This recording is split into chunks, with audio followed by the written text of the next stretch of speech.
I also got the opportunity to go to Belo Horizonte, which is the capital of my state and 2 hours away from my hometown of Cravelo. Belo Horizonte has about 80,000 inhabitants, and it is the sixth largest city in Brazil, and it's a little over a century old, so a very young city. Belo Horizonte is Portuguese for beautiful horizon that you can see in this picture. We're standing at the top of one of the mountains that border the whole city, and you can see the buildings that go along there.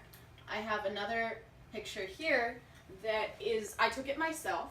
It shows a cross, which they have a lot of crosses because it's a dominantly Catholic country, and that's seen in all of the architecture and the emphasis on churches. But something I found really interesting that I hadn't seen where I come from, Pennsylvania, is they have these mountains that are tall and they loom over the city, and it's almost like a wall surrounding it. One thing that also took place is I saw a fire happening on the mountain. I saw the mountain, it was half on fire, and I freaked out. I was like, guys, the mountain is on fire, we've got to do something. We need to save the mountain. And they all laughed at me, and I was like, what's going on? The mountain's on fire, we need to do something. And they said, no, that happens every year. Every year in winter it gets dry, and the plants catch on fire, and then they redevelop. That's how the plants are here. I was like, okay, so we're just gonna ignore the giant forest fire and our impending doom. And they said, are all Americans this dramatic? And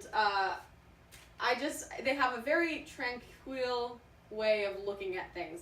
Another example of that is we saw a bank being robbed. There was alarms going off, smoke was everywhere, and I said, should we be running? Is there something going on here? And they said, don't worry about it, it happens. Let's just finish our acai. So, in conclusion, Brazilians are very chilled out people. Okay.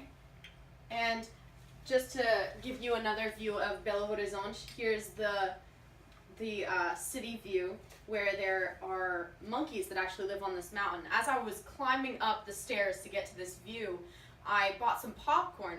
Immediately, once I had this bag of popcorn in my hand, a monkey about this big comes up to me and starts stealing my popcorn. And you really can't say no to a monkey that size, so I let him have it. The vendors named them, actually, and they're all friends. So that's one thing that I found really interesting. They don't have squirrels, but they have monkeys. They don't have robins, but they have parrots.